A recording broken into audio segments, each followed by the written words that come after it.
This meeting is now called to order. I'd like to welcome everyone This conference will now be recorded. We'll start with roll call. Everyone is present except for Deputy Mayor Andrews, and she sent her regrets this evening. We'll now take a moment of reflection and respect.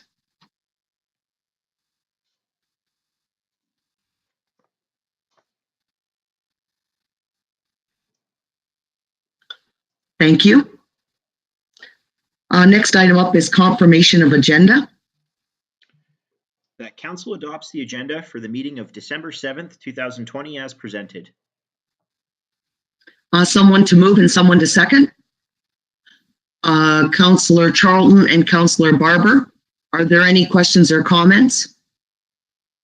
Seeing none, all those in favor? And that's carried. Thank you. Are there any declarations of pecuniary interest this evening? Okay, seeing none, we'll move into delegations and public meetings. So the first item up is for Committee of Adjustment. That Council recess at 7:01 p.m. to commence a Committee of Adjustment hearing to consider application A220 made by Jake and Helen Wolf, owners of property known municipally as 48 Pine Street in the town of Aylmer. Okay, someone to move and someone to second. Councillor Chapman and Councillor Ham, are there any questions or comments? All those in favor? And that's carried. Thank you.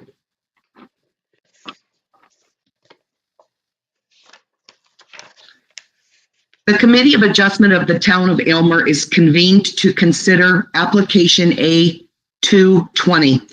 Additional information relating to the applications is available for inspection between 8:30 a.m. and 4:30 p.m. weekdays at Aylmer Town Hall. Signed written submissions shall be accepted by the Secretary Treasurer prior to or during the hearing, and such submissions shall be available for inspection by any interested party. In addition, if a party who is notified does not attend the hearing, the committee can proceed and the party is not entitled to any further notice of hearings. A copy of the decision will be mailed to those persons who attend or are represented at the hearing and those who have filed a written request with the Secretary for notice of the committee's decision. The committee will receive input in the following order: agent or applicant, the public, the Director of Corporate Services, and the clerk. Application number A220 is made by Jake and Helen Wolf, the owners of the property known municipally as 48 Pine Street West in the town of Aylmer. The applicant is requesting a minor variance from the requirements of the town's zoning bylaw number 5799 as amended.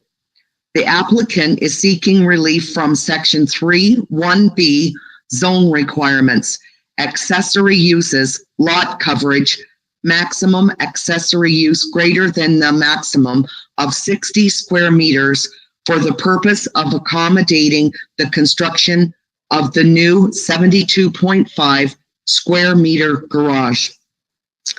Is the applicant or agent present? And if so, do you wish to speak to the application? Okay. Could the Director of Legislative Services clerk confirm whether or not any members of the public wish to speak to the application? Through you, Madam Chair, there was no correspondence received or members of the public that wish to speak to the application. Okay, thank you.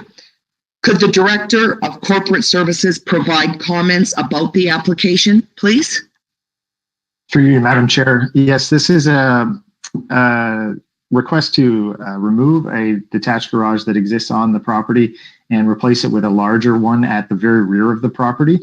And the request is supportable in our opinion, but I do want to add that based on some of the updates you'll see later in today's proceedings about the official plan, this type of accessory building is one that we would not consider suitable to contain a dwelling unit in terms of secondary dwelling unit development. which is going to be supported in the official plan going forward. And I just want to flag that the reason for that is this detached garage is being placed 4 feet from the rear yard lot line. So that's very much at the very back of the property, which we don't think respects the setbacks needed for any residential dwelling unit to be contained in it. The applicant isn't applying to put one in here, but we're just trying to be proactive for the new official plan requirements. This would be one that we would be on record as saying that they wouldn't have planning support for it. But the minor variance as presented is certainly supported from a planning perspective. Okay, thank you.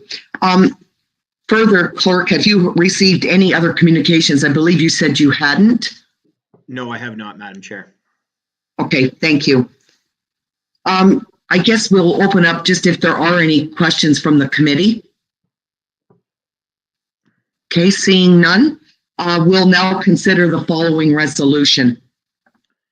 That report CORP 5220 entitled 48 Pine Street West minor variance is received for information, and that the committee supports the application for land known municipally as 48 Pine Street West in the town of Elmer, and further, that relief is hereby granted from the zoning bylaw 5799 as amended, and more specifically section 3.1b, zone requirements, accessory uses lot coverage maximum, accessory use greater than the maximum of 60 square meters for the purpose of accommodating the construction of a new 72.5 square meter detached garage. Okay, thank you. Someone to move and someone to second. Committee member Charlton and someone to second, please. Committee member Oslach. Are there any further questions or comments? Seeing none, are all those in favor? And that's carried. Thank you very much. We have another resolution, please. That the Committee of Adjustment hearing is adjourned at 7:07 p.m. Okay, someone to move and someone to second. Councillor Chapman and Councillor Ham. Any questions or comments? All those in favor? And that's carried. Thank you. Okay, I guess we're up for another resolution, please. That the council meeting be reconvened at 7:07 p.m. Okay, someone to move and someone to second. Councillor Barber and Councillor Charlton. Any questions or comments?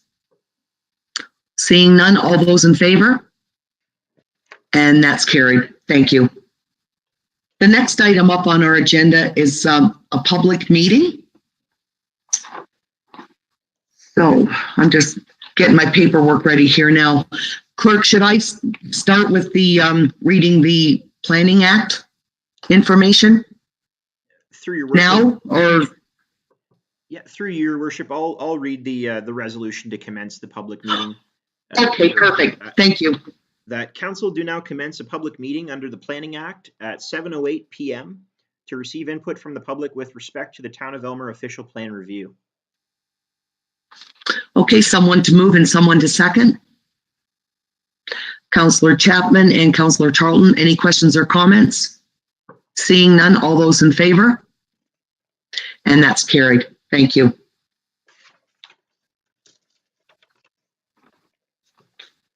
Okay, I will start now then. So as required under the Planning Act, Council is holding a public meeting prior to considering a proposed official plan amendment to adopt the official plan update. This is a town-initiated official plan amendment pertaining to the entire town. The purpose of this public meeting is to allow members of the public to have the opportunity to make a statement related to the official plan update. Registered delegates will have one opportunity to speak. Council will consider all comments and written submissions prior to making a decision. Members of the public are advised that under the Planning Act, if a person or a public body that files an appeal of a decision of council or the County of Elgin, as the county is the approval authority, in respect to the official plan update, and does not make oral submissions at a public meeting or make written submission to council before the proposed planning application or official plan amendment is adopted, the local planning appeal tribunal may dismiss all or part of the appeal. The consultants, and I'm sorry if I say this wrong, Tommy Karapolevsky and Mishi McCloskey from WSP will now present the official plan update, following which council will hear comments from the public. So welcome, Tommy. Thanks. I guess I'll get started. Mishi won't be joining us, but I'll be presenting. My name is Tommy Karapolevsky. I'm a planner from WSP. Thanks for inviting me to present a summary of the town's draft official plan amendment as a part of the town's official plan review. You can go to the next slide. The outline for the presentation is shown here. I'll talk about the purpose of the meeting, summary of engagement activity, summary of the OPA and work leading up to it, and then the next steps. Next slide. So the purpose of the statutory public meeting is for council to receive input from public and stakeholders prior to adoption of the revised official plan. Following adoption by council, the official plan will be forwarded to the county for approval. Next slide. So as you know, the town is undertaking a 5-year review of its official plan. The plan was adopted by town council on November 8th, 1999 and approved by MMAH on March 23rd, 2000. The plan was most recently updated in 2006. Since that time, there have been several changes at the provincial and county levels that need to be addressed. The review of the plan is to ensure that it conforms to updated provincial policy as well as the County of Elgin official plan. Next slide. The study is being undertaken in 3 stages. Stage 1 included a review of background information and key issues to be considered to implement new provincial and county planning policies. Stage 2 included the preparation of the issues and policy directions report, which was informed by background work conducted in stage 1. And we are nearing the end of stage 3, which includes the preparation of the draft and final official plan amendment. So this slide talks about a summary of the work undertaken to date. Our last meeting with council was on January 20th, 2020 to provide an update on the official plan review process and present the draft issues and policy directions report. Since then, we prepared a draft of the official plan update for review. Last month, we prepared a voiceover presentation to introduce the first draft. Next slide. A survey was designed in order to gather feedback from the community to help identify and prioritize key issues and options identified in stage 1 and serve to inform the issues and policy directions report in stage 2. In response to what are Aylmer's top 3 qualities, Aylmer's strategic location, including its proximity to major roads and cities, was the #1 response. In response to what valuable assets should Aylmer preserve, the responses received included parks and trails and heritage buildings such as Town Hall, to name a few. Next slide. A number of challenges facing the town were identified, including availability of affordable housing and adequate housing for seniors, lack of employment opportunities, just to name a few challenges listed. Lastly, a number of opportunities were identified, including the creation of more affordable and adequate housing options and improved accessibility for seniors, just to name a few. So the issues and policy directions report builds on the 4 key themes established throughout the background work. And this includes policy and land use framework, growth management, healthy communities, and infrastructure. A draft of the official plan amendment and revised schedules have now been prepared for review and comment. I'll just quickly summarize the key changes by themes used in the background reports. Starting with policy and land use framework, revisions were made to ensure consistency with the PPS and other provincial initiatives throughout various themes to be discussed.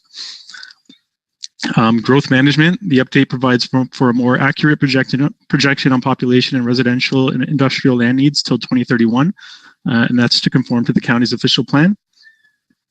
In addition, updates were made to reflect the latest 2016 residential land needs assessment. The assessment notes that sufficient land is available to accommodate the forecasted housing and employment growth. The official plan update includes stronger policies that reinforce the need for housing that is affordable and implements targets in accordance with the county official plan. This includes revisions to establish the county's target of 20% for affordable housing, updates to include provisions for seniors housing, aging in place, and age-friendly communities, new subsections for secondary dwelling units and garden suite policies to promote a diverse range of accessible, appropriate, and adequate unit types. New policies to ensure the provision of mixed and non-traditional housing options to support residents of all ages and consider the needs of vulnerable populations as a priority. And lastly, the removal of the term family throughout the official plan, as the term could be defined in ways that are discriminatory.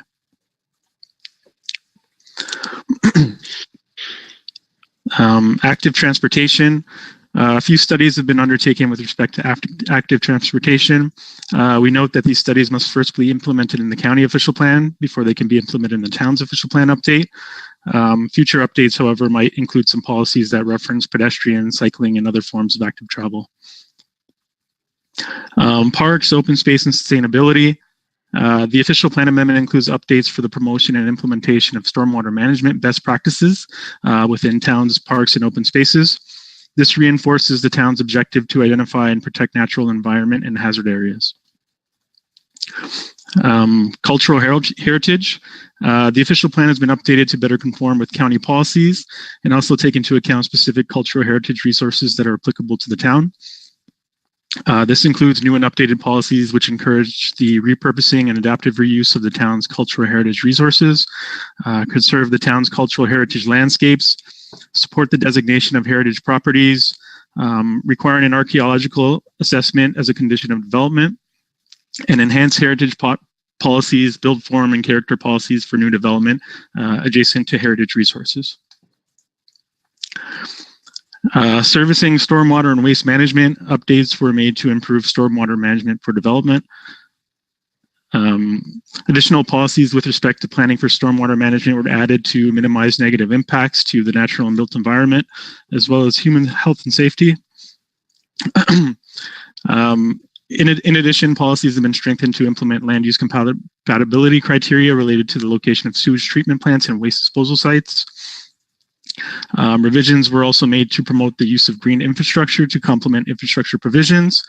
And lastly, since cross-jurisdictional policies for servicing have not been established in the county's official plan, we've removed this policy for the provision of sewer services to the acceptance of hauled sewage and from lands outside of the town. Transportation. New and updated policies have been added, including revisions to ensure adequate transportation infrastructure is in place prior to permitting new development to proceed. New policies related to private roads and updates to outline the requirements of the Accessibility for Ontarians with Disabilities Act. Energy and utilities. In accordance with provincial and federal requirements, the official plan has been updated to promote renewable and alternative energy systems where feasible. Updates have been made to include new policy to promote opportunities for electrical vehicle charging stations, and new policy which requires new or expanded energy systems to be designed and constructed in a way that minimizes impact on adjacent land uses to prevent adverse effects from odors, noise, and other contaminants to minimize risks to public health and safety. And lastly, general housekeeping updates. The official plan update consolidates all recent official plan amendments that have been approved since the official plan was prepared. This is also implemented in the updated official plan schedules A, B, and C. The revised schedules also include updated flood lines as well as Conservation Authority's regulation limit. And I'll note that there are no new schedules, just revisions to the existing ones. So the next steps. We intend to gather all the feedback received from this meeting and bring forward the final OPA to the next council meeting for adoption. The OPA will then be forwarded to the county for approval. And that's the end of the presentation. Thanks for your time. Happy to answer any questions or receive any comments.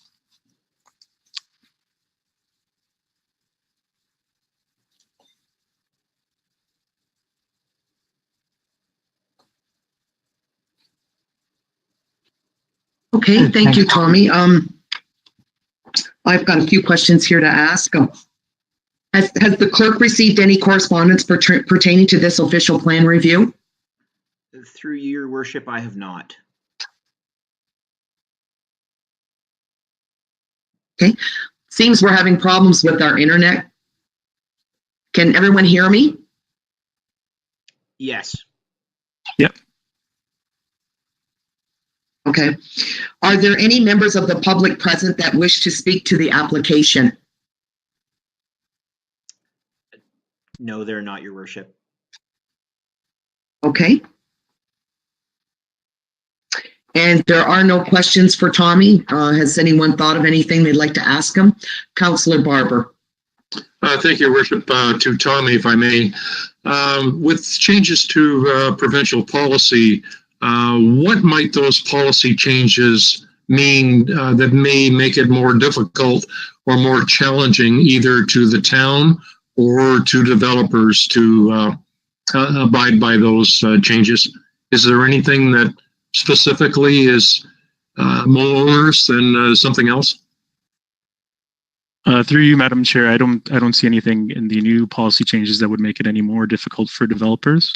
I'm not sure, Cale, if you have anything to add to that. No, through you, Your Worship. I think that's correct. The general tone of the provincial policy statement has been to increase accessibility for developers to complete tasks they were looking for. The only item in the new bill that isn't addressed through our own OP is a power granted to the province around ministerial zoning orders. And that would be something that's entirely at the provincial level. And they would do that independent of whatever we have in our OP. And that is basically the ability to force a zoning and an approval on the town's lands. Is that right, Tommy? Yeah, that sounds right to me. Which in layman's terms, Cale, would mean what? So there's been a recent example of this in another municipality. Ministerial zoning orders can basically create a parcel of land outside of our boundaries and determine that it's an important tactical use for the province and basically declare it industrial land, regardless of other previous land use policies that are in place. So basically, if the province was recruiting a very large factory to be placed somewhere, they can order that a large swath of land just be instantly turned into industrial. Okay, thank you. Are there any other questions?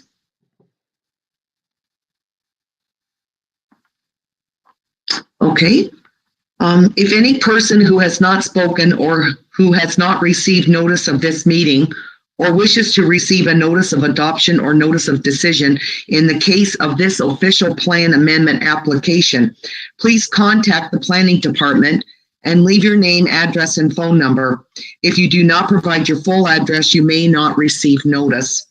If there are no additional comments or questions, we will proceed with the resolution to adjourn the public meeting.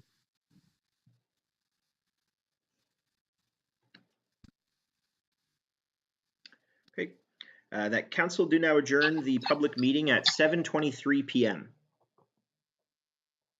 Someone to move and someone to second? Councillor Oslach and Councillor Charlton, are there any questions or comments? Seeing none, all those in favor? And that's carried. Thank you. And thank you, Tommy. Thank you. Thanks, everyone.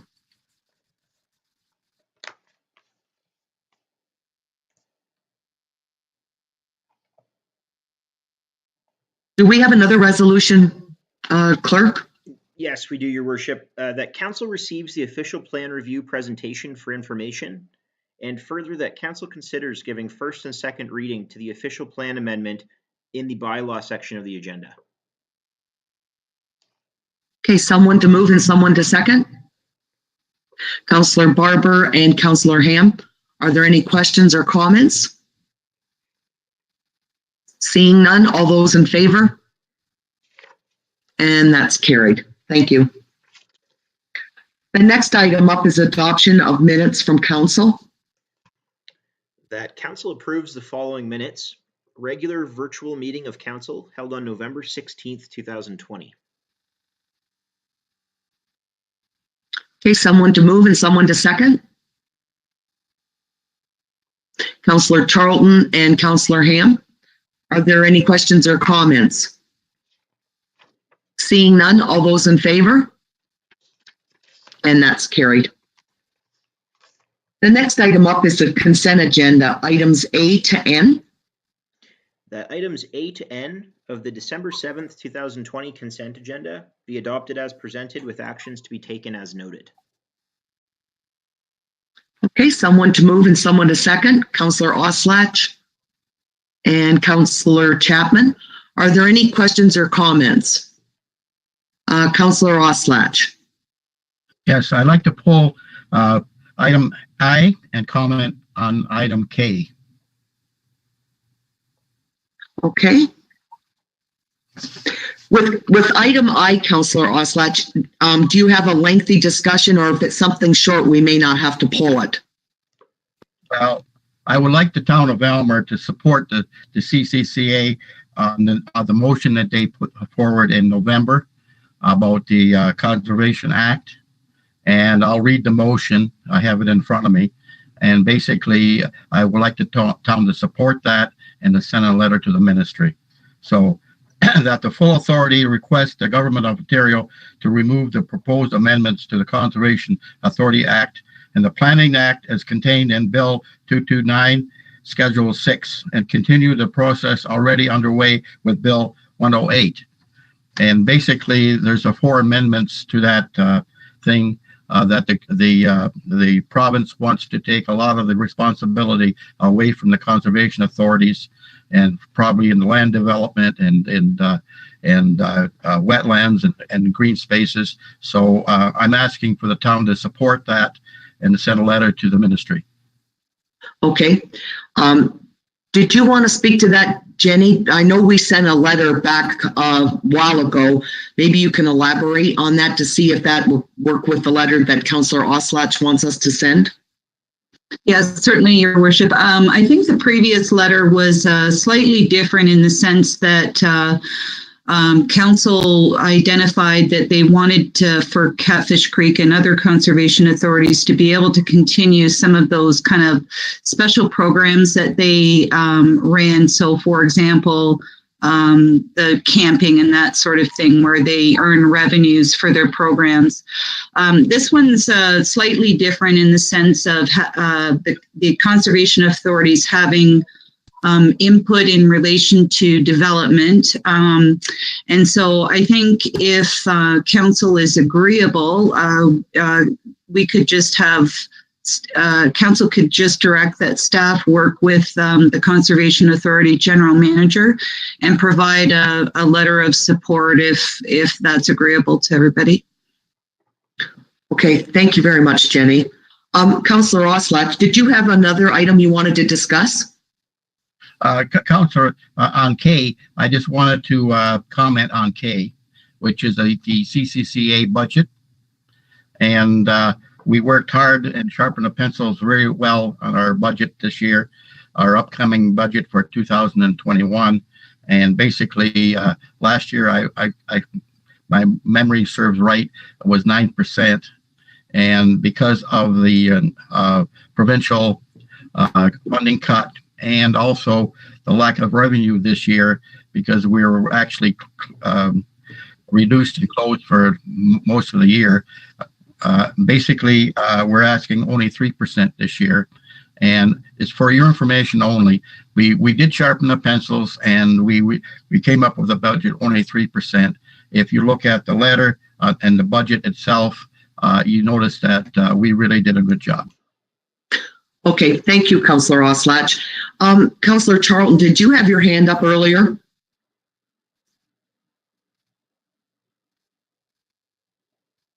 You're mute. You're on mute, Councillor Charlton.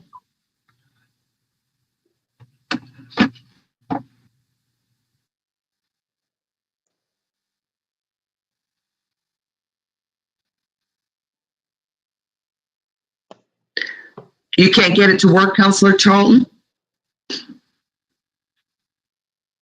Okay, are there any other questions or comments concerning the consent agenda? Okay, seeing none. All those in favor? And that's carried. Thank you. And we'll look after that, Councillor Oslach, the letter.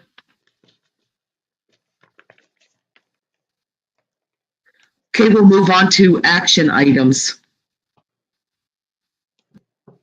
The first one up is Fire 0420.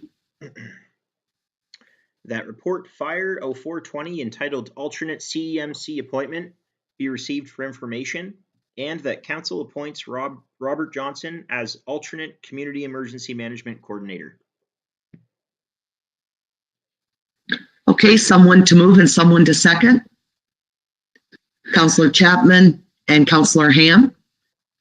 Before we take questions, we'll have Chief Taylor, if he'd like to just give us a bit of a brief update on this report, please. Yes, certainly, Madam Mayor, through you to Council. A little bit of a housekeeping item. We want to ensure that we have 2 CMCs, certainly with the ongoing pandemic. It has created a significant workload for staff, as Ms. Reiner can probably attest to. And with her upcoming retirement, we want to make sure that we have staff in place to continue that good work. Okay, thanks, Chief Taylor. Are there any questions or comments from Council? Councillor Charlton. Yes, through your worship. I was just wondering if the chief had much time or staff had much time to do spot inspections this last year on various buildings, or are they complaint driven? If you have, apartment building and people have the bicycles or lawn chairs out in the hall, it could be tricky to escape if you had to. I'm not sure if that's on this report. Will there be another time that we could address this? Maybe under inquiries?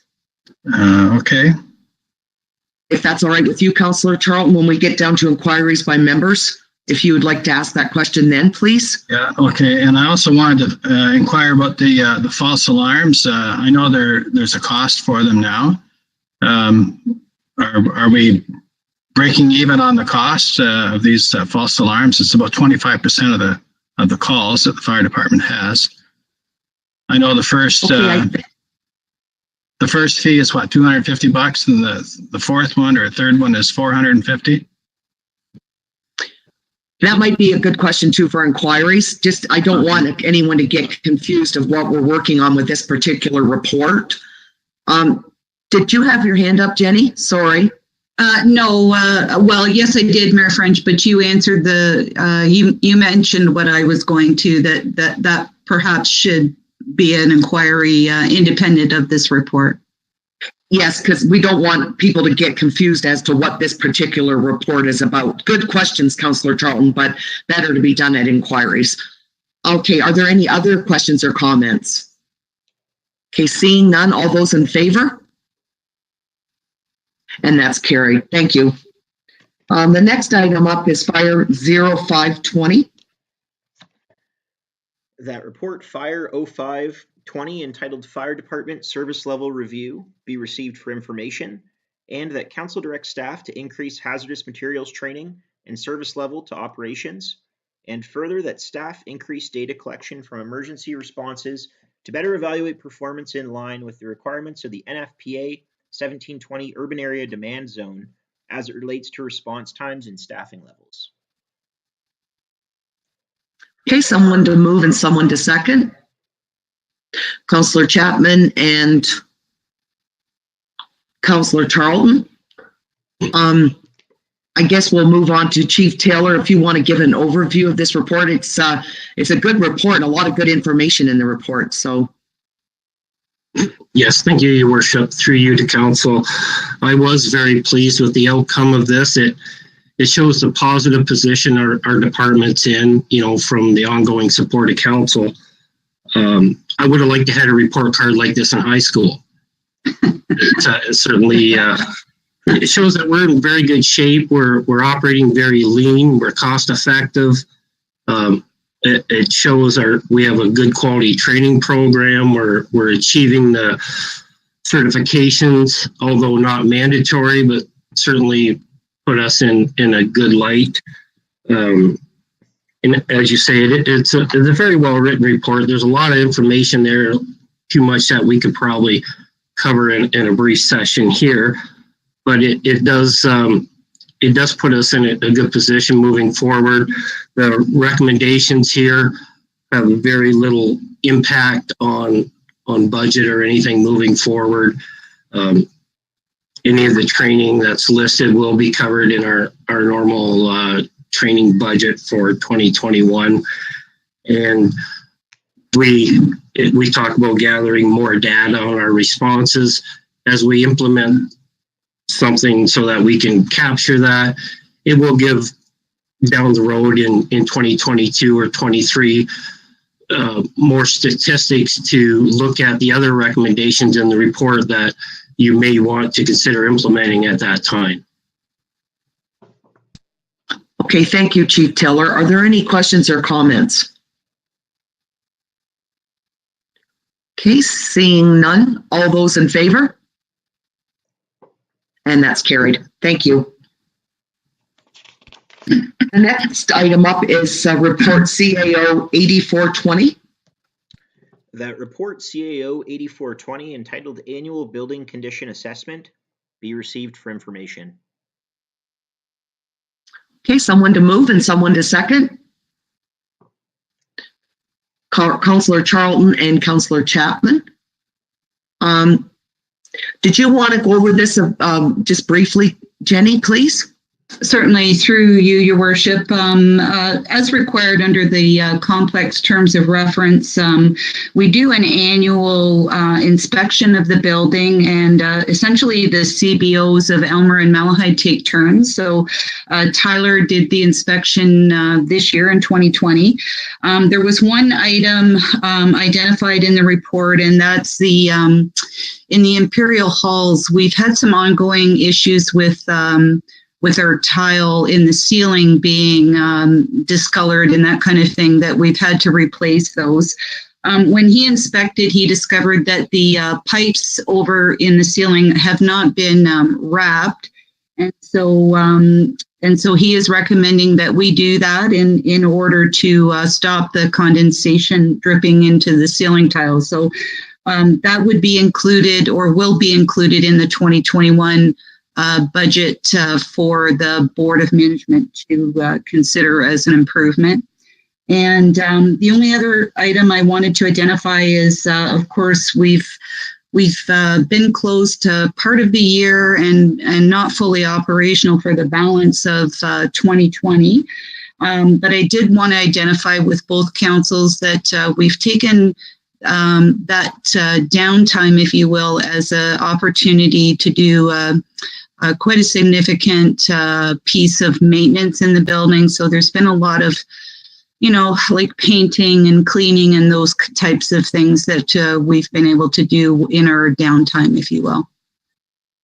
Sounds good. Thank you, Jenny. Are there any questions or comments about this report? Okay, seeing none. All those in favor? And that's carried. Thank you. The next item up is report CAO 8520. That report CAO 8520 entitled Walter Ostachek and Sons Request for Relief from Development Charges for 59 Brown Street be received for information, and that council provides direction regarding the Brown Street request for development charges relief. Okay, someone to move and someone to second. Councillor Chapman and Councillor Ham.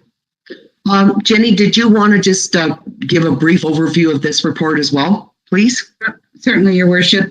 So as council is aware, we received some really good news in the sense that the second apartment building, which will be located at 59 Brown Street, has been approved for funding. This will be another 23-unit apartment building. It's pretty much a mirror image of the one that's there. The project is a $2.2 million project. 12 of the 23 units will be designated affordable, and the province has provided $1.5 million in funding towards that project. So really some good news. A bit of history. Back in November of 2019, council passed a resolution, which I've included in the report there, to provide for tax relief for this building, which is the same thing that we did with the previous building. And it has gone to the same resolution and request has gone to the County of Elgin for tax relief there as well. In addition, the corporation can consider other types of contributions. So some of them might be waiving or reducing development charges, planning approval, application fees, building permit fees, as well as property taxes, which you've already done. We have received a request from Walter Ostachuk and Sons for DC relief. And so that's the reason for the report in front of council this evening, to get some direction as it relates to the request for development charges relief. Okay, any questions, comments about this report? Councillor Oslach? Yes, I support the motion to waive the development charges, because we need as much as nonprofit housing in Aylmer, because we're really short of this these available dwellings. Okay, any other questions or comments? Councillor Chapman?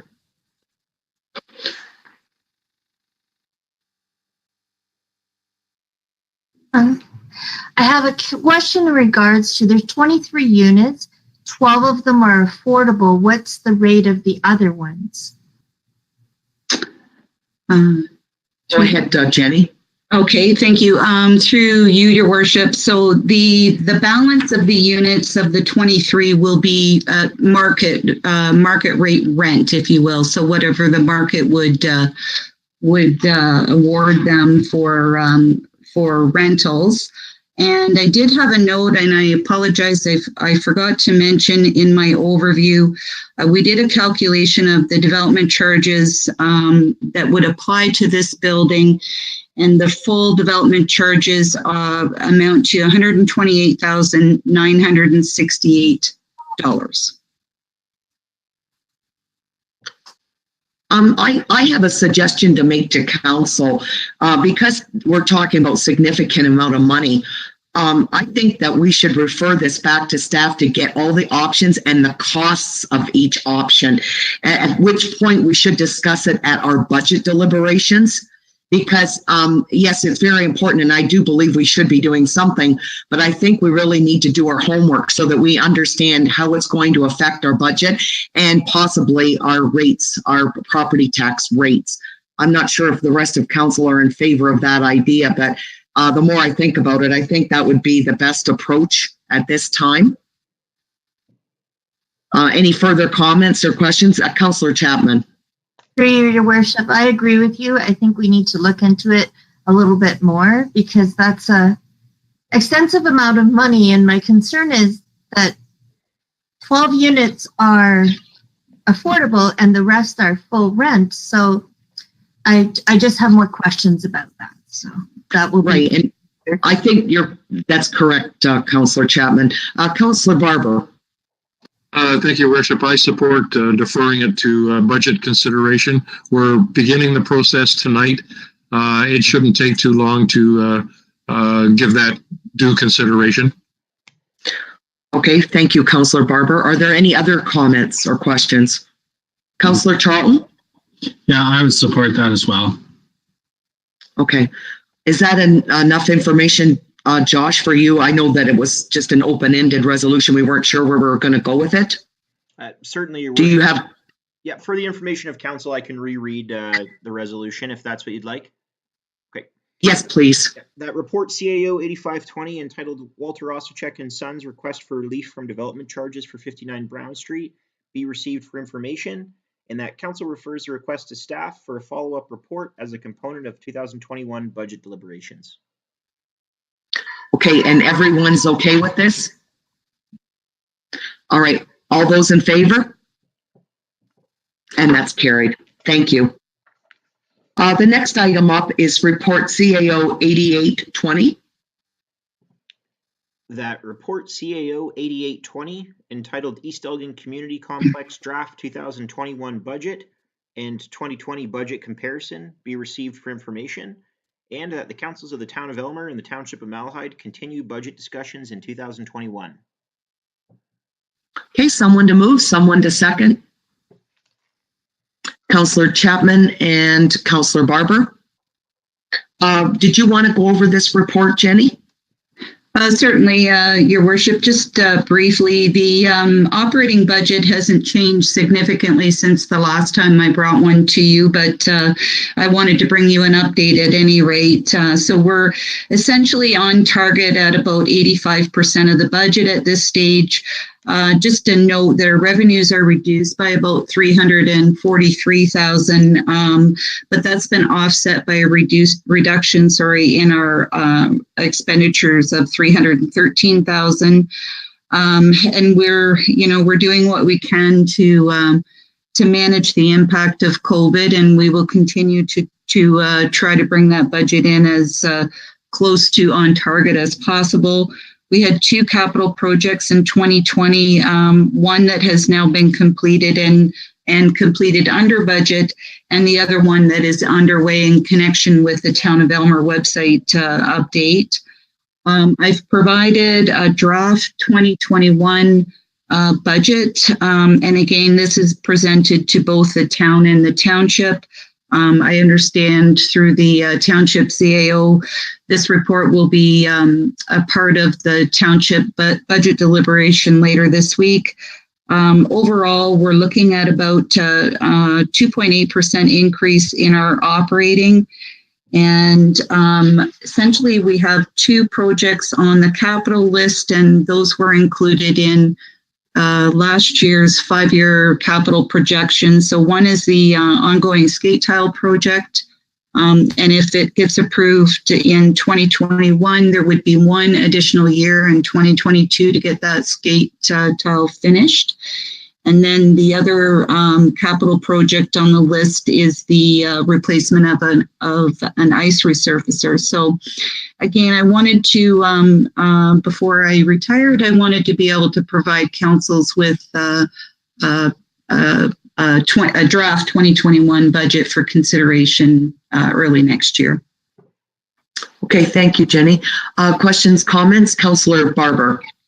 Thank you, Worship. To Jenny, if I may, I believe we've already changed the ice resurfacer once. Memory serves me within the last 5-6 years. Is that the one that we're changing again? Through you, Your Worship, that would be the one that, yes, that's the one that we have on our equipment replacement plan. And again, further discussions will likely ensue in relation to that replacement. I don't believe at this stage that we're having huge problems with that ice resurfacer. However, just a word of caution, I guess. They do take a little bit of time to order and get in. And if our ice resurfacer suddenly doesn't work, we'll be in a position to try and get a loan, and we'd have to pay for a lease, if you will. And it does always result in some downtime as far as the ice goes. So those will be some considerations that the board will have to think about when the capital budget is discussed next year. Okay, thank you. You're welcome.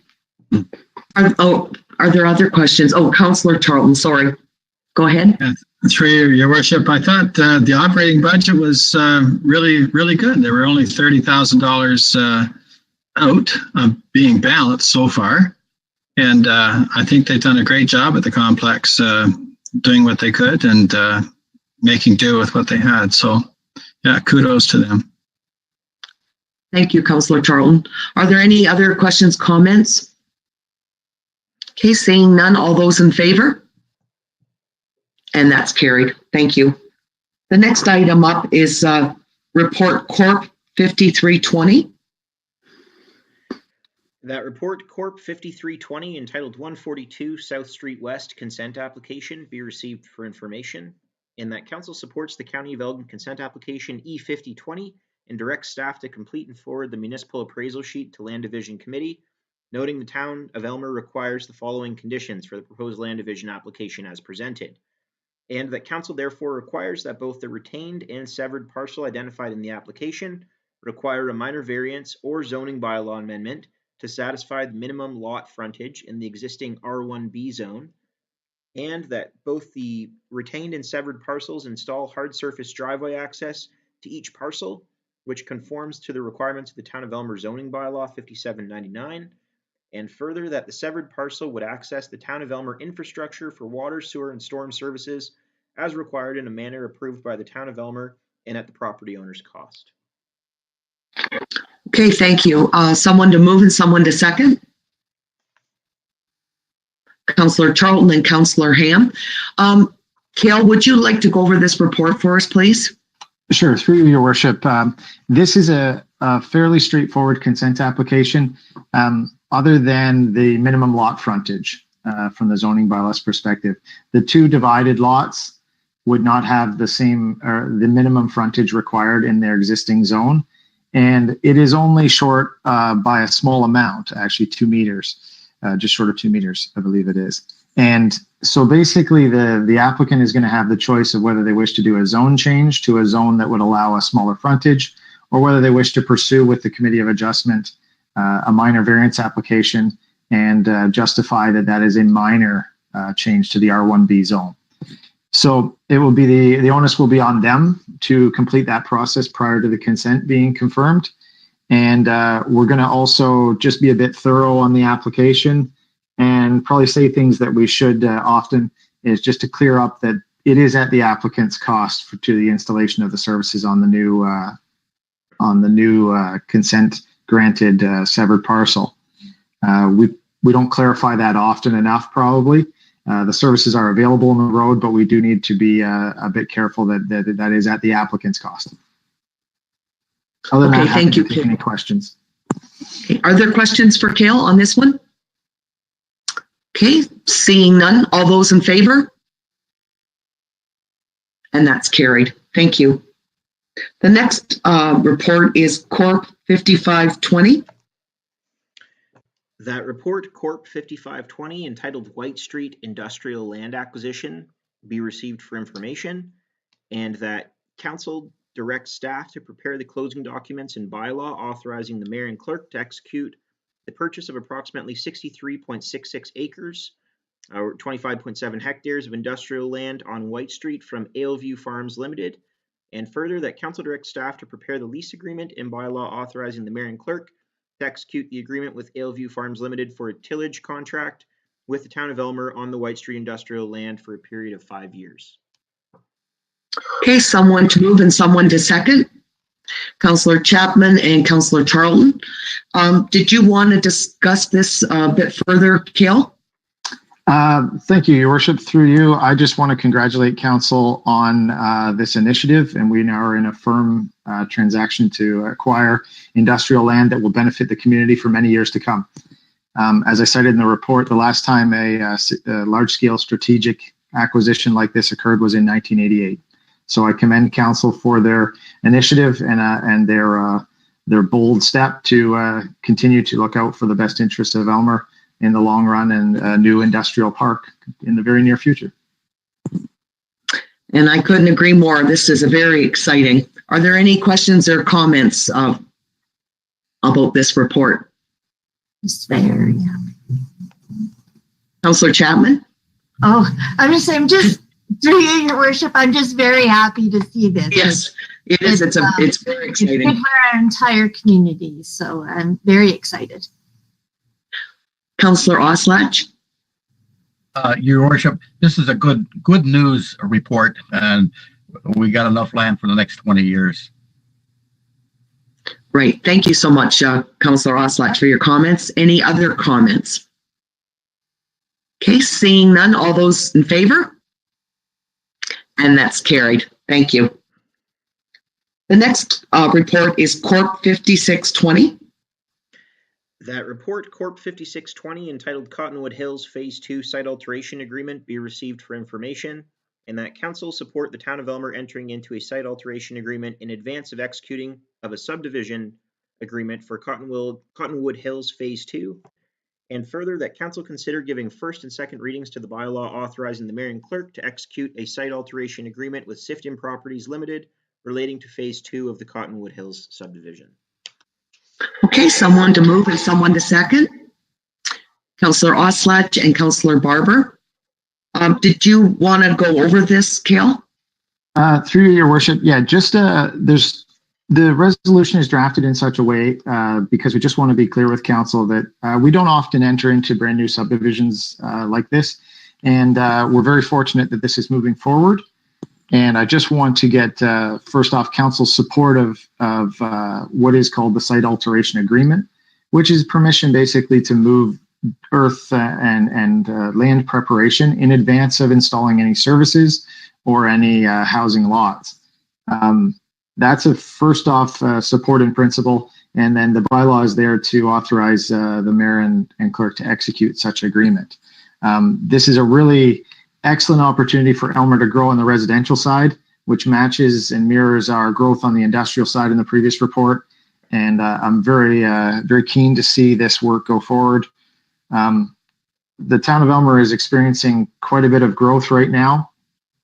We have currently working on 8 site plan files, this subdivision file, an additional file relating to a condo application. It is a very, very busy period of time in our history.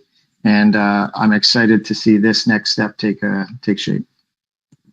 Thank you, Kellen. It certainly is exciting news. Are there any questions or comments about this report? Councillor Barber.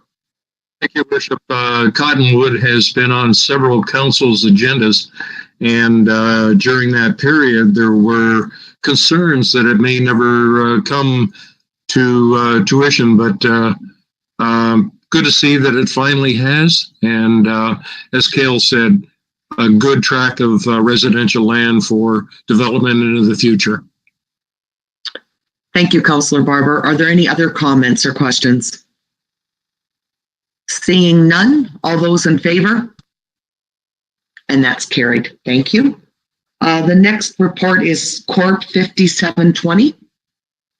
That report, CORP 5720, entitled COVID-19 Resilience Infrastructure Streets and Municipalities, be received for information, and that council confirms their intent to undertake the renovation project for the interior of the 25 Center Street building to create a council chambers to allow for future in-person council meetings with safe and accessible physical distancing for council, members of the public, and staff.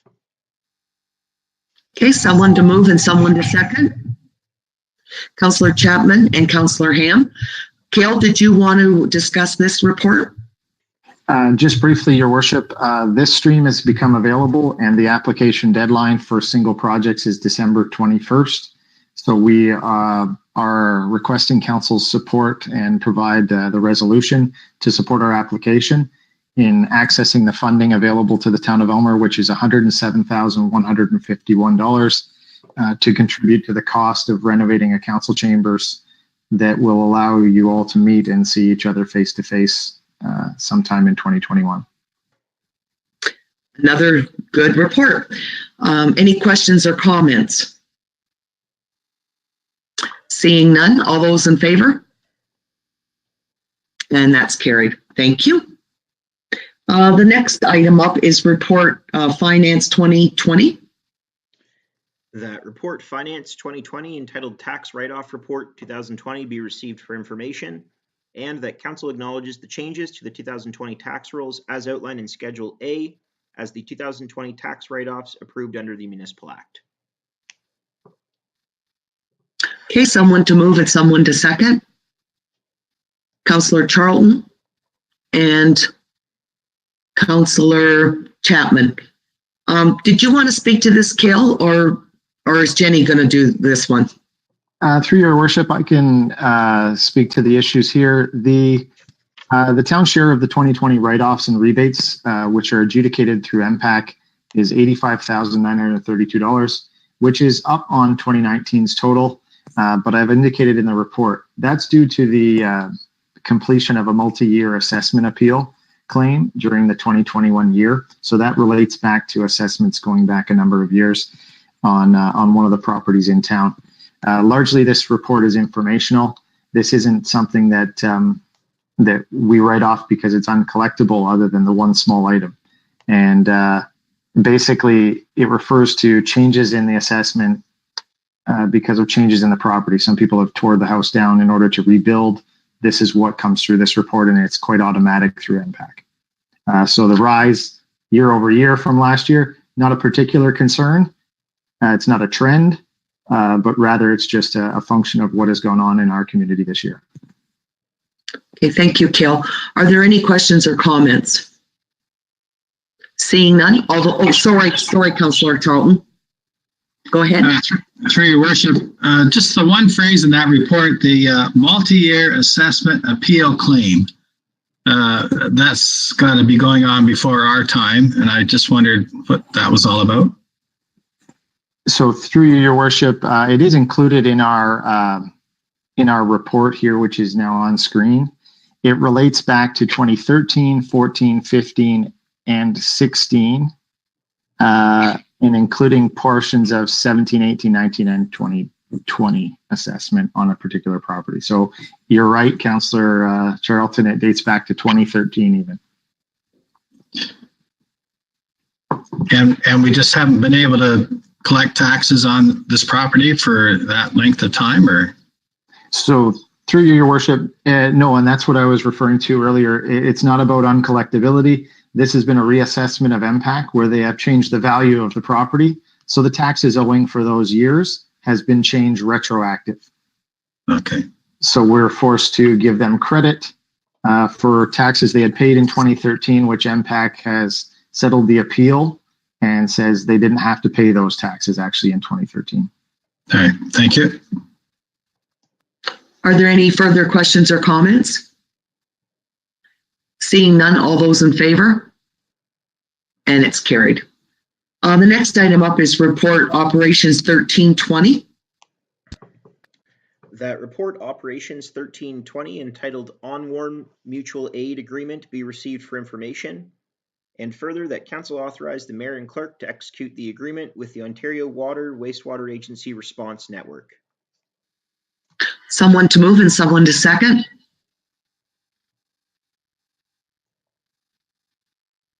Councillor Charlton and Councillor Chapman. Did you want to do a brief overview of this, Rob?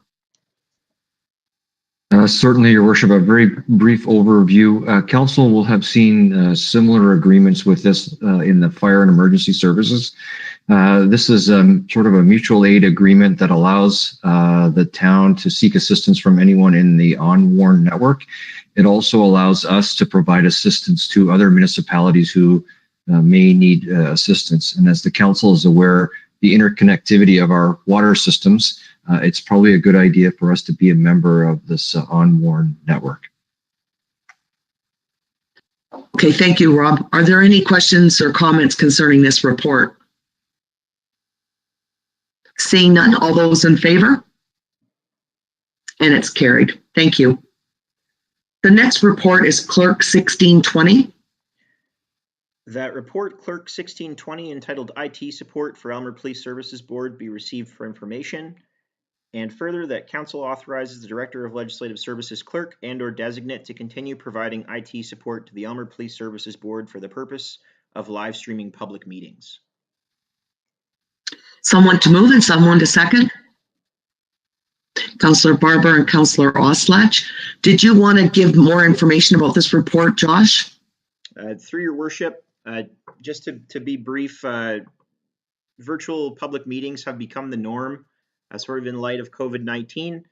As a result, we at Town Hall began to provide some support in terms of live streaming for the Aylmer Police Services Board. And really what we're looking to do is just to formalize that relationship. At the outset of the pandemic, we anticipated that support would be more temporary than it's proven to be. And as a result, staff are seeking formal authorization to continue providing those IT support services to the PSB. Thank you, Josh. Are there any questions, concerns with this report? Seeing none, all those in favor? And that's carried. Thank you. The next report is basically our budget overview. So I guess there's a resolution for that, Josh? That council receives the budget background 2021 presentation for information. Okay, someone to move and someone to second. Councillor Ham and Councillor Charlton. And I'll turn this over to Kale. Are you going to be doing the presentation this evening, Kale? In what's become a tradition, Jenny and I piggyback these presentations, Your Worship, and I would ask certainly for her assistance in her final turn at budgeting at the town of Elmer. This won't be the same without her, and certainly she plays a very big role in this. So I'll start it off and she can fix maybe where she'd like to add to it. Okay, perfect. Thank you. Well, Council, this is that time of year again. It's budget time, and this is our initial overview for 2021 budget year. And I just wanted to recap. We had brought you the report regarding the budget timing. This is the kickoff. So we're excited to get down this path. This is a very unique year in 2021. We're budgeting in the midst of a pandemic, which has caused all sorts of challenges in terms of operations and budgeting. So with council's good graces, we've done our best, and we're looking into the crystal ball a little bit to try and see what 2021 will hold. And I assure you, it will probably be different in some ways, and it'll probably be as we expect in some ways. But it will be impossible for us to get it perfectly right. So we need to best prepare with prudent budgets and try our best to estimate what we think will happen to our operations in the coming year. So looking back on 2020, how did we do? The ongoing commitment to asset management, you may recall, we increased our annual contribution by an additional $50K due to the favorable assessment growth that we had in the prior year.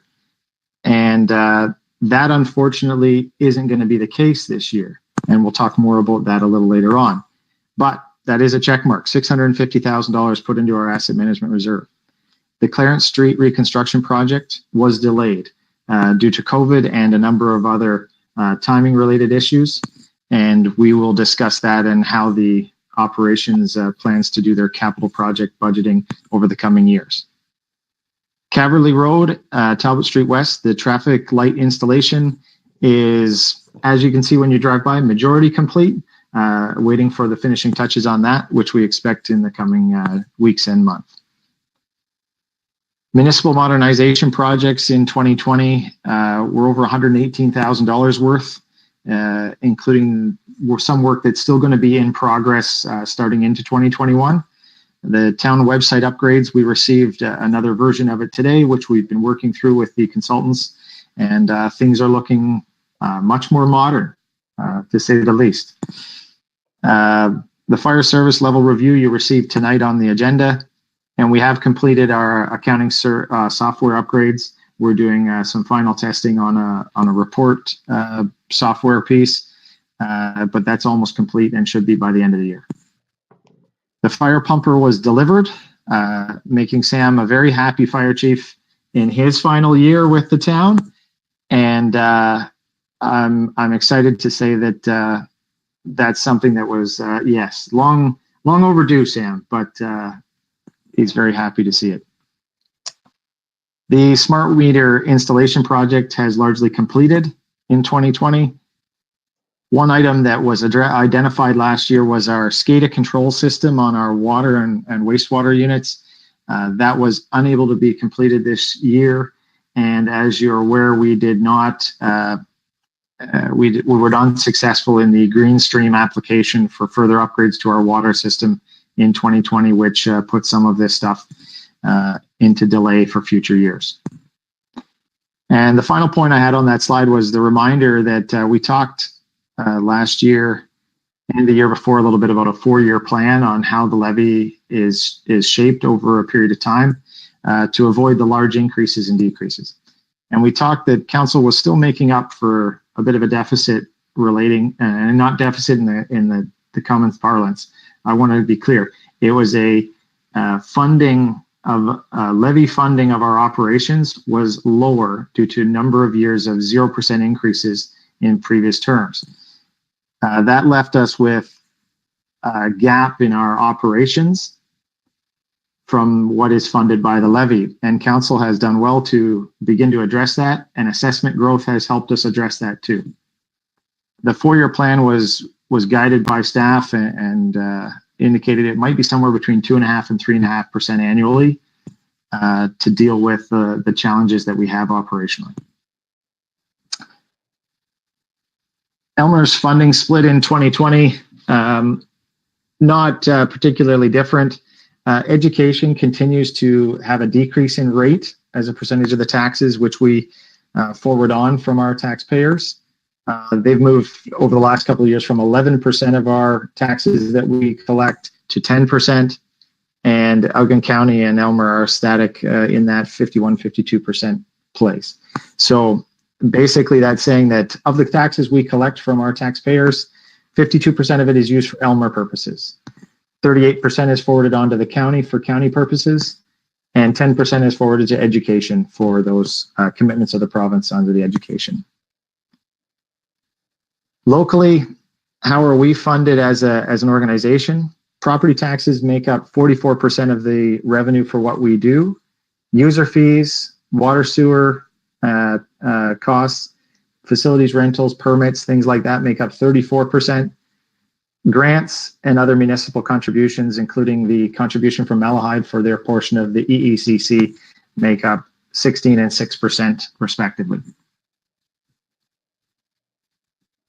So we're still in very much in the throes of a COVID-19 operating challenge. It still continues to be very difficult to operate our day-to-day business and provide our services to residents. We have had to adapt and adjust in many ways. Operationally, it began to impact the municipality within days of the passing of the 2020 budget. So really, we're very much working with last year's numbers that did not anticipate the world in which we live now. We've had increases to PPE, technology, support costs, decreases in facility revenue. They've all impacted the 2020 financial year, and they're anticipated to continue to impact 2021. The reduced operations in municipal facilities, it's still difficult to calculate what that full year impact is. Some facilities are still not running at 100%, and some are still closed. One of the items that will impact the town of Elmer's 2020 year end was that staff were transferred from the EECC during the closure period into the parks.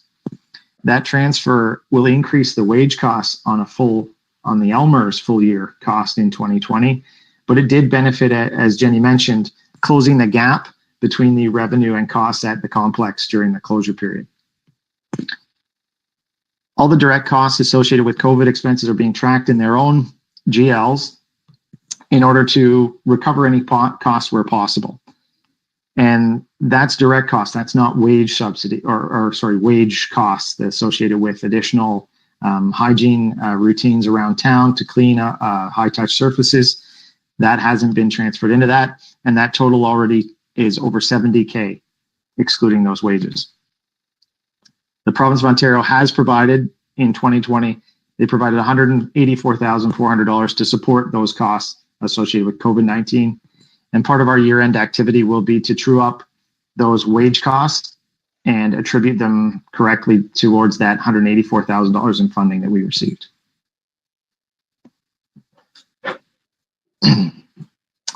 The asset management plan.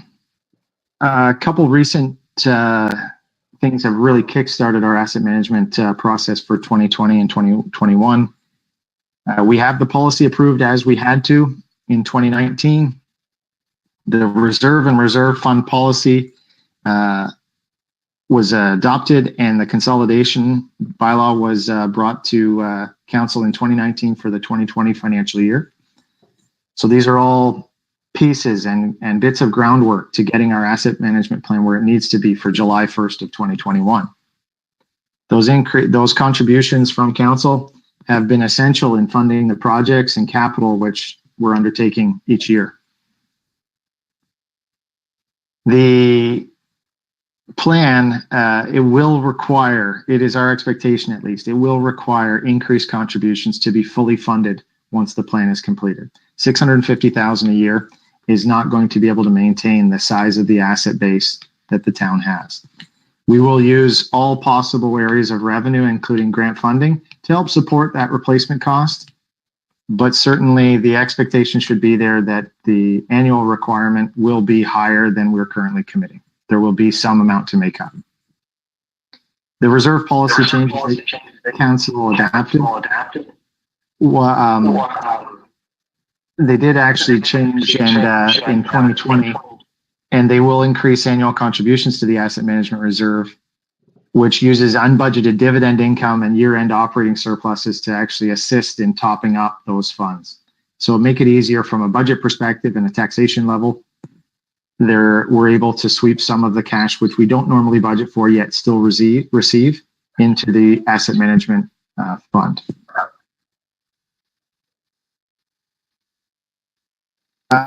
This municipal modernization grant we received in 2019 just over $500,000 as part of the provincial government's initiative to modernize the way local governments do their business, provide their services.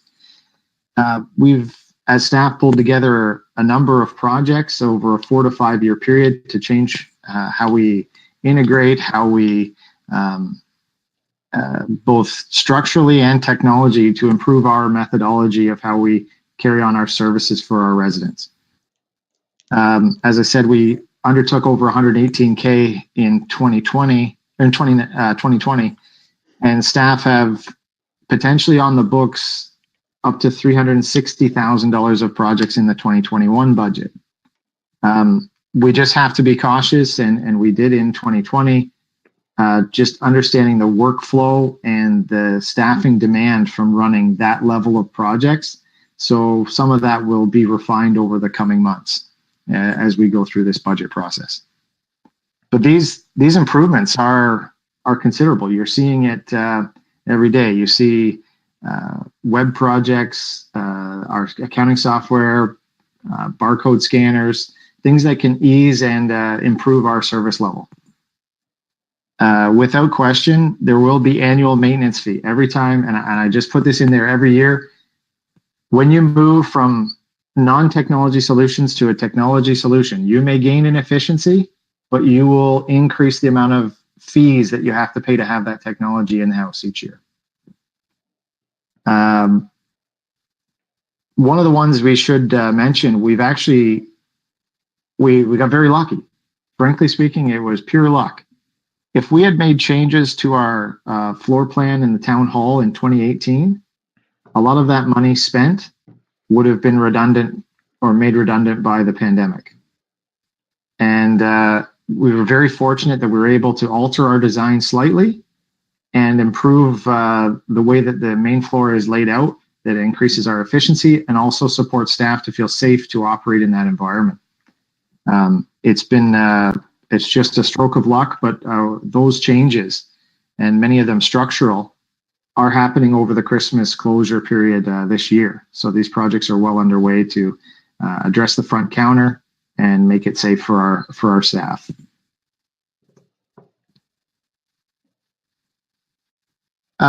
So the 2021 budget.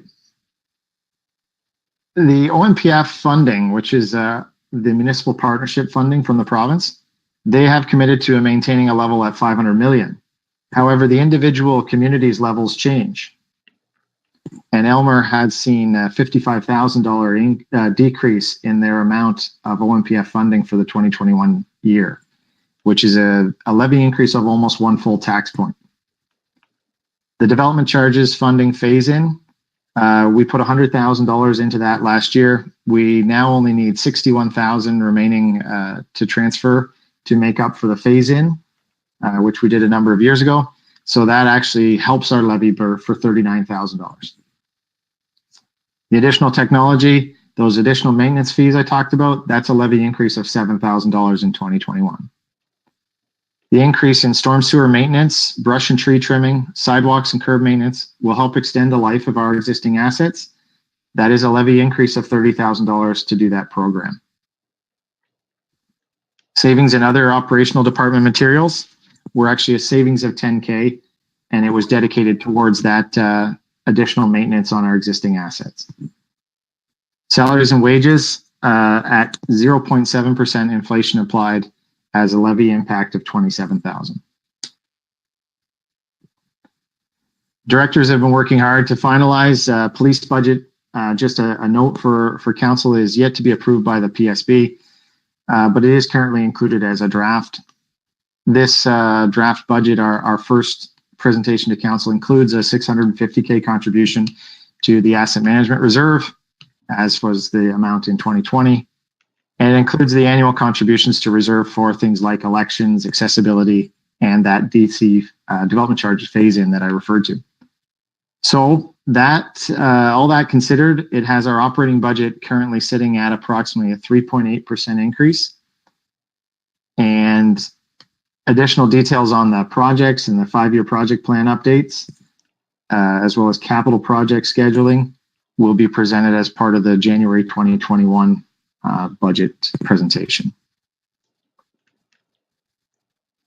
I like to put this in here to leave council with something to think about while we're gone over Christmas, but don't think about it too much maybe. But after many years of large capital projects, 2020 was impacted by COVID-19, and it has reduced our capital expenditure. This has actually helped council. It has allowed you to maintain your reserves and build your reserves for one additional year in the absence of spending them on a large road project, for example, or a very large capital project of some sort. It does require, because we had set it out as each year having a single or one or two large capital projects each year, it does require us to adjust and extend some of those long range forecasts. And I think Rob and our town engineer is working through those details, and we'll come up with some of those project plans for January. This is the important point. When MPAC reassumed business in following the closure period, March, April, they resumed in the summer, and they basically indicated that they were not going to be completing their reassessment year in 2020 as they anticipated. And what they said was that 2021 will be the same assessment role as 2020. So not only is there no phase in, but there isn't a great deal of SUPs and additional revenue being assessed and coming into the role either. We'll get a first shot of it probably later this month. It'll probably be another couple weeks. But just for your perspective, our weighted average assessment increase was 5.93% last year. So basically, council had that luxury of having 5% before they impacted the tax rate. So our levy could go up 5.93% and the tax rate would be equal. This year, we have basically zero in assessment growth, or very little. So that will mean that every increase in budget is going to directly translate more or less through to the tax rate for the individuals. A couple other items. The impacts of the pandemic certainly are going to impact us in 2021, and to what level we're still guessing. We're doing our best to estimate that, but it's very difficult to ascertain exactly how far that's going to impact us into the year. Our water and sewer rate studies are needed to be redone in order to support the existing infrastructure replacement. This is an essential item, and we have reached out to the consultant who prepares our development charges and water and sewer studies, and we've asked them to prepare a quote, and I hope to have that to you for December 21st for the regular council meeting in order to get them going on that if possible. That is essential. There is significant investment needed there, And we do need to support that through our rate studies. I think one of the items that Rob has brought to light in our conversations has been regarding the capital investment in the water and sewer system regarding automation and the ability to upgrade our SCADA system to really assist our operators and Rob in monitoring and adjusting the system on the fly. And I think this is an important investment for the town to upgrade that infrastructure. But as I say, it is expensive and it does need the assistance of a rate study to actually support those with the correct fees to replace the infrastructure that we need. As we noted tonight, we did purchase we agreed the purchase of additional strategic investment development land. There will be costs incurred up front prior to the sale of that land, which we do have to fund. And that will all be part of the multi-year process. And council may have to look at some element of long-term debt to support the full servicing of that parcel. But I will say there is the outside chance, because the land is already in Elmer, we can market that land effective of the closing date or a little bit before. We will be able to market that project immediately for a large-scale development, and it may minimize our cost of even servicing additional lots within the area. So if someone came for a 50-acre development site, we now have one. And then any future investments in roads and stormwater management and water and sewer can come over a multi-year approach in the coming years. Your worship, that's kind of all I wanted to cover before Christmas as far as budget's concerned. Happy to take any questions council may have. Are there any questions from council for Cale? I have a question, Cale. When is the last time we did a water and sewer rate study? It's been quite a while, hasn't it been?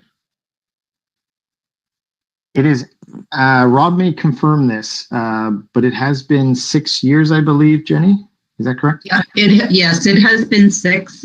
We did have it in the 2020 budget to take on this year, but with COVID, we simply just got behind the 8 ball and we weren't able to get that one up and going. So that's why we're going to try and have that study started at any rate at the end of this year. And you know, sometimes these things happen for a reason. I'm not altogether hugely sorry that study didn't get done.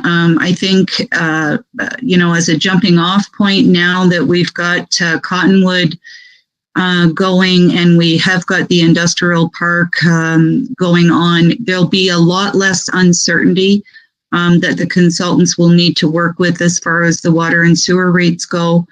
I think council probably, you know, be prepared to on some debt to finance that growth, if you will, and eventually the growth will pay back your loans and that kind of thing. So, I mean, it's a perfect time to have to reinvest in some of those projects with that growth coming on board. And I think this council's, you know, at the end of your term, you're going to turn things over to the next council in really, really good shape. And you really should be proud of yourselves for where you're at. And all of this will bump through on these reviews and, you know, the official plans and the rate studies and all the rest of it will become obvious in a year or two what good a shape you really will be in. Thank you, Jenny. Councillor Barber? Thank you. Not a question per se about the presentation, but as we move forward in the budget process, for those that want it, can we get a paper copy of the spreadsheets rather than trying to use our laptops to, you know, go across line entries? It's just so much easier on paper. Certainly, we can do that for you, Councillor Barber. No problem at all. Thank you. Councillor Charlton? Through your worship, I just had a comment. Whenever I see the word study, I kind of question isn't necessary, but I guess we do need a study for our water and sewer rates so that we're not underfunding that project. Yes, you're correct, Councillor Charlton. This is one we can't get out of. You'll find out when we go through it, but it's very obvious we have to do this one. I know it seems like there's a lot of studies, but this one is very important. Okay. Are there any further questions or comments? Jenny? Yeah, just another comment in relation to the question about the study for water and sewer. These days, those studies are legislated in the sense that your water and sewer rates are required to sustain the systems that they represent. So in other words, your water rates have to sustain your water systems, and your sewer rates have to sustain your sewer systems.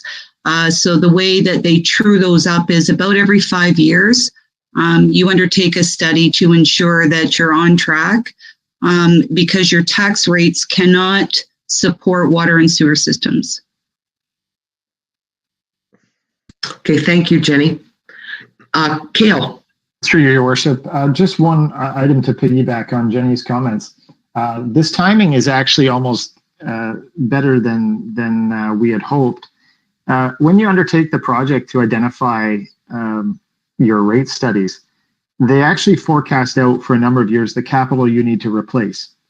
And they go through a very similar exercise for the water and sewer rate study as they do for development charges. So we're attempting to do the two studies which are due at the same time to be a little bit more efficient in identifying the projects which we can charge rates for. And hopefully that will speed things along. And just for clarity, we're anticipating that we would do this in the first half of 2021, and the rates would be effective January 1st, 2022. So they would give people some time to adjust and get ready for their implementation. That's fingers crossed, but this is very similar work and we're able to line it up. The timing is excellent. Thanks, Kale. Councillor Oslach? Yes, Your Worship. I think this is time sensitive on this budget, and I'm glad to see it's being presented before Christmas. And further, past years, we've been late to present the budget to council and deliberate the finances to the budget. But I think the timeline now, if we can get the budget done by the middle of March or early April, I think it's an excellent timeline. Okay, thank you, Councillor Oslach. Any further questions or comments? Okay, well, we'll vote on this then. All those in favor? And that's carried. And thank you, Kale. The next item up is Report Clerk 1720. That Report Clerk 1720, entitled Bylaw 2020 Fees and Charges Update, be received for information, and that Council approves the suggested updates as presented, and further that Council directs staff to prepare a Fees and Charges Bylaw amendment for consideration at the December 21st, 2020 regular meeting of Council. Okay, someone to move and someone to second. Councillor Charlton and Councillor Chapman. Did you have anything further to add, Josh, to this report? Through your worship, Council will recall that in April of this year, Bylaw 2020 was approved, and that established fees and charges for the town, and it repealed the previous fees and charges bylaw. At the time, really the objective of the bylaw amendment to Form 2020 was to simplify future updates by using a schedule system based on sort of service area. And at the time as well, it was communicated to council that a more comprehensive review of fees and charges would be provided during budget deliberations. Now, little do we know at that point that COVID-19 would be somewhat disruptive in terms of our regular workflows throughout the year. And as a result, staff have identified several areas for immediate consideration, and those are included in the report. I'd be happy to provide more specific information for each area, but really they were just the areas that were sort of the most outstanding. And in some cases, they're not all increases. There's also spots where fees would be waived, such as for the Commissioner, for taking affidavits for Thank you, Josh. Are there any questions or comments? Councillor Charlton. Through your worship, I would hope that the fees that families may use would be either the same or not increased as much, like picnic shelter rentals, baseball diamonds and stuff like that. Just because families need a bit of a break and they need something to do, and I thought we could help them that way. Okay, any other questions, comments? Josh, do you have anything to add to what Councillor Charlton just mentioned? Yeah, through your worship, Councillor Charlton, that's exactly why we left those items outside the scope of this bylaw amendment. I will say that in the future, in a subsequent budget year, I think that there are some fees and charges in those spaces that might require consideration moving forward. But that is the reason that we were quite specific and not overly comprehensive in this update. Okay, thank you, Josh. Any further questions or comments? Seeing none, all those in favor? And that's carried. Thank you. The next item is new business and matters of urgency. Okay, Councillor Charlton, did you have new business? I just had a couple of comments. I saw the bylaw officers giving out tickets in the municipal parking lot.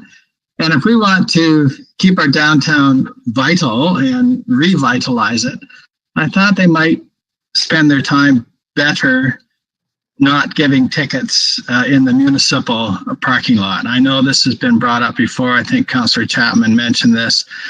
And I just thought that was kind of small. I know they got to pay their way, but I thought at this time that would, be better spent. Maybe watching the traffic on the main street and making sure they're not parked for more than 2 hours on the main drag. But municipal parking lot, I thought that's kind of a cheap shot. The other thing I wanted to mention, that we're putting a traffic light in on Caverly Road there to accommodate people turning left mostly, but there is a big volume of traffic. And I thought it might be time to look at the main traffic light at the main corner as far as left turns or timing of lights. You don't hear very many good comments about that stoplight, and it's often very hard to make a left-hand turn. If you're headed north, mostly just one car gets through, the second one gets through on a red light. So just a couple of comments I wanted to make. Thank you. Okay, would you like one of the staff members to maybe try to answer your concerns? I don't know if Jenny has her hand up or not, but I don't know how many bylaws we have to redo to look at some of this stuff. But yes. Okay, well, maybe Jenny can add more to your concerns, and we'll figure out what we can do. Maybe go ahead, Jenny. Okay, and I see Rob's turned his camera on. He's prepared to answer the question on the traffic control, but I'll take a first kick at it at any rate. I know that Rob has that one on his radar. And what I believe he intends to do is to get the Caverly and Talbot Street traffic light going, and then we'll monitor the main intersection to see if there's any resulting changes required. So it is on the radar with Rob to have a look at. It's more cost effective to do those in combination as opposed to doing those separately and then redoing and rejigging, that kind of thing. The consultants that look at those, the cost to have consultants look at those multiple times is just, it's not cost effective. So it is something that we are aware of and we'll have a look at.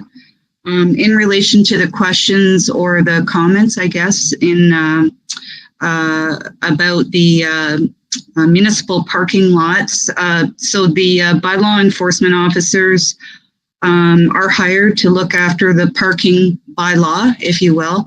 We don't identify areas where they should or should not issue tickets unless there's an underlying reason for that.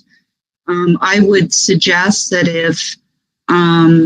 if council wishes to have a look at that a conversation at least happen at the BIA level first, because it was that group that identified they wanted parking enforcement to in fact occur. And the reason that we hired a bylaw enforcement agency to look after parking in all of our areas. So if the BIA feel perhaps that perhaps they're being too heavy-handed, if you will, we can look at that and either eliminate the contract or reduce the hours if the BIA wishes for that to happen. Probably a good discussion for them to have. And then, any comments or suggestions that they have coming from the BIA come back to council, and likely good timing as well as you roll into budget time. But I haven't heard to date, any comments with that regard from the BIA, actually just the opposite. So, that's about all I guess I could say on that one at this stage. But the two BIA representatives could perhaps just have a brief conversation with the members and see if they feel that a relook of that contract might be in order. Okay, thank you. Councillor Chapman.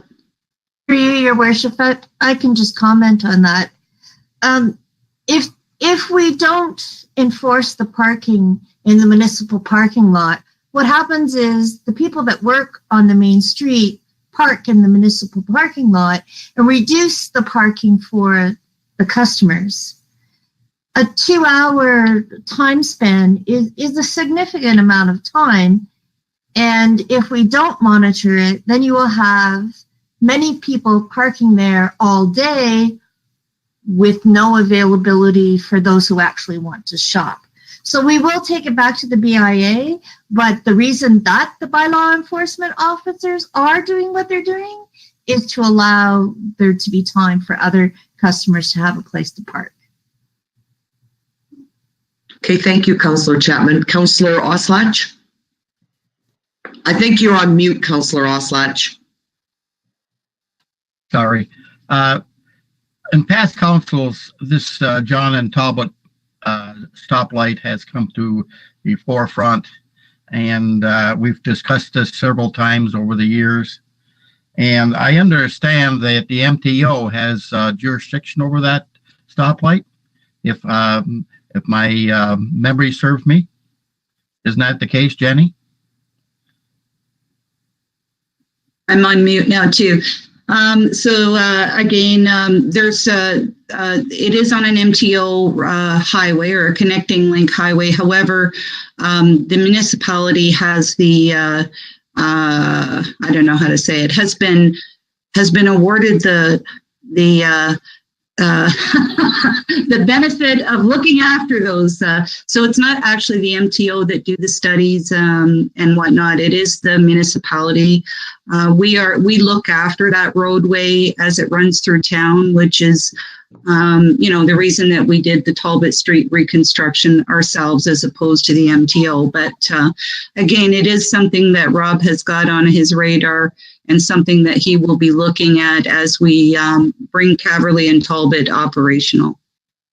Yeah, further, this has come to the forefront in past council several times about Talbot and and John, left-hand turns and everything, and then timing. And I hope we can get this resolved in the future. Okay, any further questions or comments at this time for new business? Okay, we'll move on to reading of bylaws. That council gives first and second reading to bylaw 5220 to amend the official plan of the corporation of the town of Elmer, bylaw 5420 to amend bylaw 6618 regarding site plan control, bylaw 5520 to authorize the signing of a site alteration agreement between the corporation of the town of Elmer and Sifton Properties Limited, And finally, bylaw 5620 to authorize the signing of a mutual aid and assistance agreement between the corporation of the town of Elmer and the Ontario Water Wastewater Agency Response Network. Okay, thank you, Josh. Someone to move and someone to second. Councillor Charlton and Councillor Ham. Are there any questions or comments? Seeing none, all those in favor? And that's carried. Thank you. The next item up is inquiries by members. Councillor Charlton, did you want to do your inquiries now?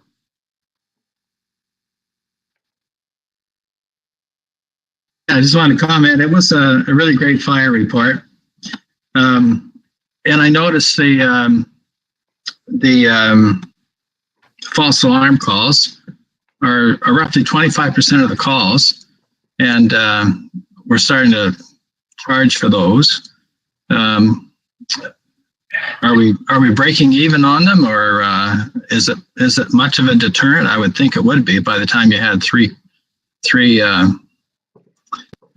calls in. Chief Taylor, are you there? I don't think so. Maybe Jenny can answer. I didn't know if Chief Taylor was still there or not. Yep, certainly, Your Worship. So that bylaw and the fee schedule for the false alarms really are not intended to be money makers. They are more intended to encourage the business owners. Oh, Sam's back now. And so, Sam, if I get it wrong, or if you wanted to add something afterwards, the business owners are encouraged as a result of this to ensure that their alarm systems are operational.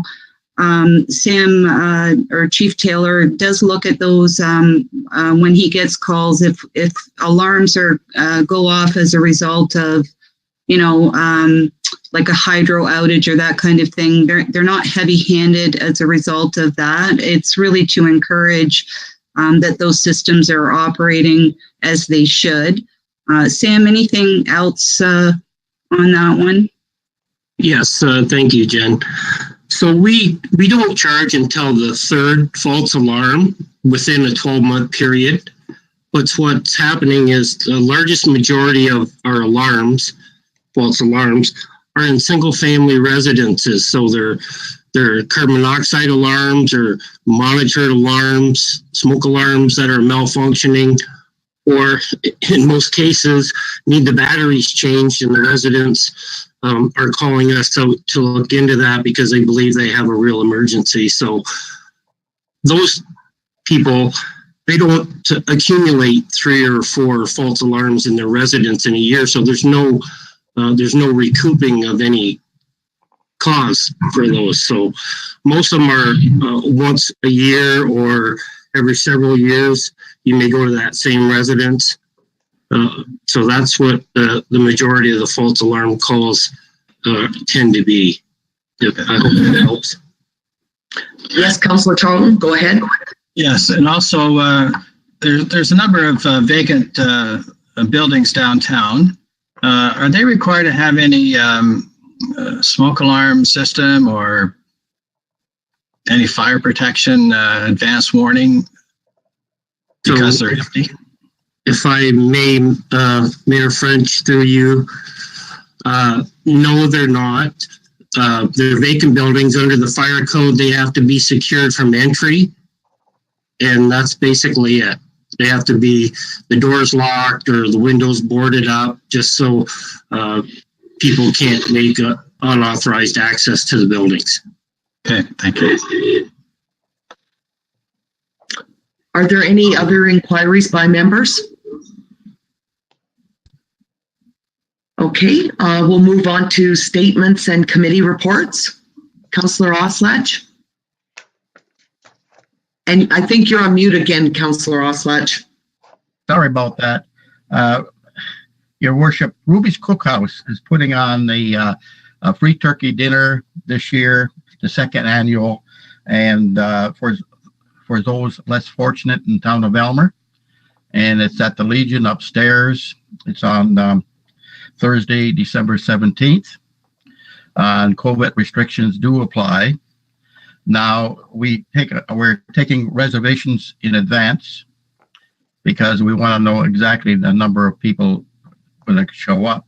And we also are providing box lunches for delivery. Rubies have their delivery service so they can deliver your dinner to your door.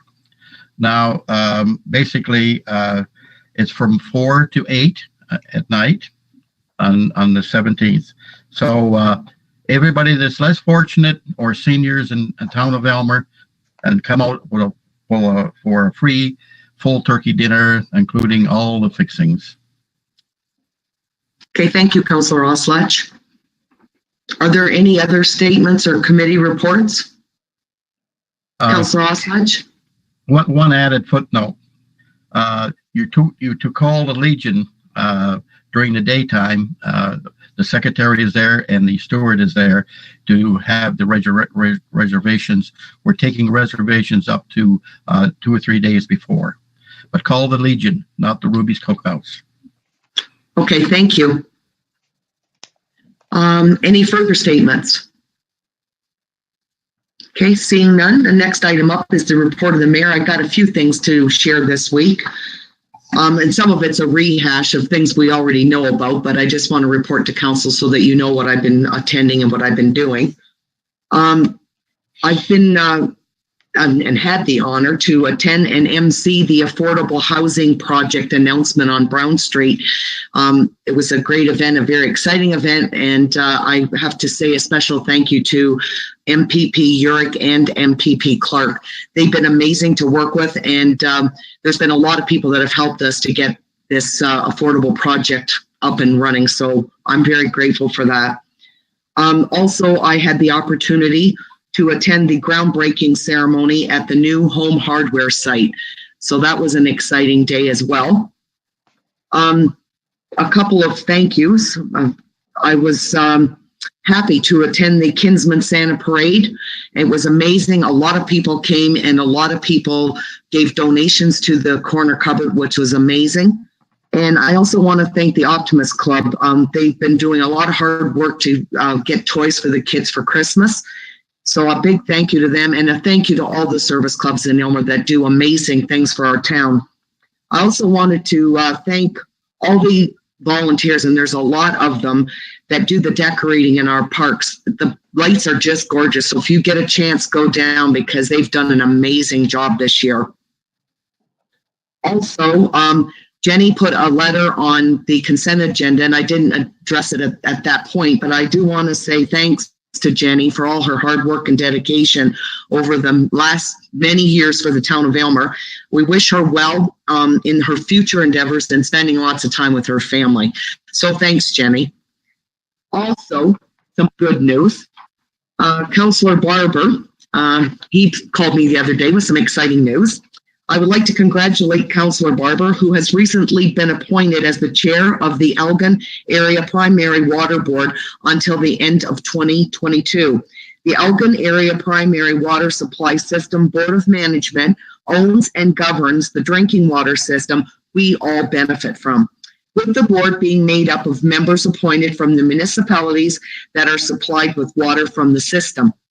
This includes the City of London, who also act as the administering municipality.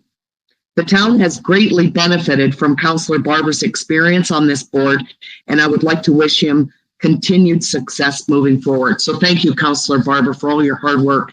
You've been doing a great job on that board. And I think that's everything. I guess just one more thing, just to thank everybody for, you know, all their hard work and for like all the trials that we've had to go through with COVID-19. It's been tough on everyone. So just a big thanks to everybody out there. And we do live in a great community. Next up, notice of motion. I don't believe there's one this evening. Okay, and the next one is meeting closed to the public. That council moves into a meeting closed to the public at 8:54 p.m. for the purpose of considering personal matters about an identifiable individual. Okay, someone to move and someone to second. Councillor Charlton, and Councillor Chapman. Any questions or comments? All those in favor? And that's carried. So we'll just take a couple of minutes to get ready for the meeting for close to the public. This conference is no longer being recorded.